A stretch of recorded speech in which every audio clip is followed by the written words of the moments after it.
Today we're going to create a button to be used in an HTML menu. So first of all, you need to do a file new. We're going to change this to pixels. You can pick any size you want, but I would make them all the same. So once you pick a size, stay with it. I'm going to make mine 200 by 70, but you can make them bigger or smaller as needed. And then I'm going to click Create. To zoom in Photopea, put 2 fingers on the touchpad and spread them apart, or you can do 2 fingers or bring them back together. That zooms in and out. You can also do the Control plus and Control minus as well. Okay, let's give our button some color. So we're going to come down here and find the paint bucket tool. If you find the gradient tool, you can hover over it, click, and then click on the paint bucket tool. And we're going to, whatever color is in the foreground is the color it will fill with. So let's go ahead and make this a green, kind of a darker green button. So now that I have that selected, make sure I have my paint bucket tool selected, and we click. Select the layer first. So make sure we click the background. All right, now we have a green button.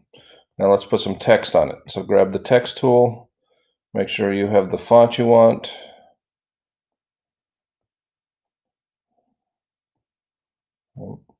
Make sure you have the size and the color. So now we're going to take it and draw a box because we have the text tool that's going to tell it where we want it. And we're going to call this home. Now, we're going to use the free transform tool to make this bigger. So I want to make my bounding box match the text while I'm still editing. And now I'm going to click on the move tool, and I should be able to move that around. So I'm going to get it up in the upper corner. Now I'm going to do a Control-Alt-P for transform. And now that I have those buttons, I can make the word as big as I want. I can move it around in there so it's a little more centered. I can make it shorter and taller. So we're not using the text tool, we're using the free transform tool after we've created the text.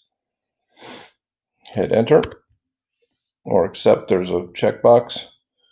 Now, how do we save that? So we're going to do a file save as or export as and make it a JPEG.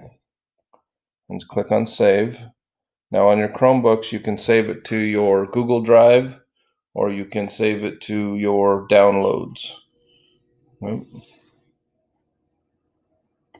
This is on my PC, so I'm just going to save it to my downloads, and I'm going to call this home. And click on save, home button. I'm just going to call it home and save it. All right. And that's how you create a button. If you want to change it, if you want to make a new button, you can create file new and do the process again. This time, let's pick a blue. There's a nice blue right there. Make sure the layer is selected, and we click on it. Oh, grab the paint bucket tool, click on it.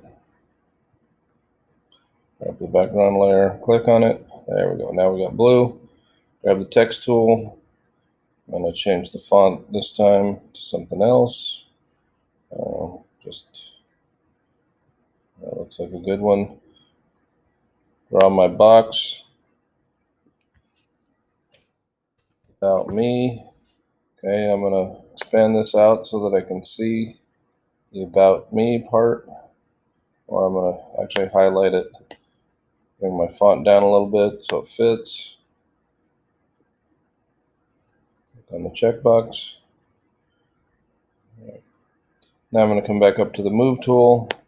Move that around. Control-Alt-T gives me my bounding boxes. Make it fit the square or the rectangle. Hit enter to accept, or you can do the check mark, either one. Now I'm going to file, save as, or export as a JPEG. Save it, and we're going to call this one about you. And I like to make, when I'm using files for HTML, I like to make them all one word with no spaces. It just makes life easier.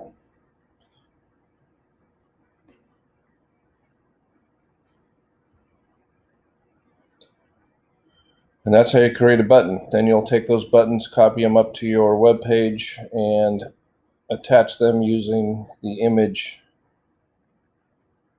tag inside an anchor href tag to make it a link.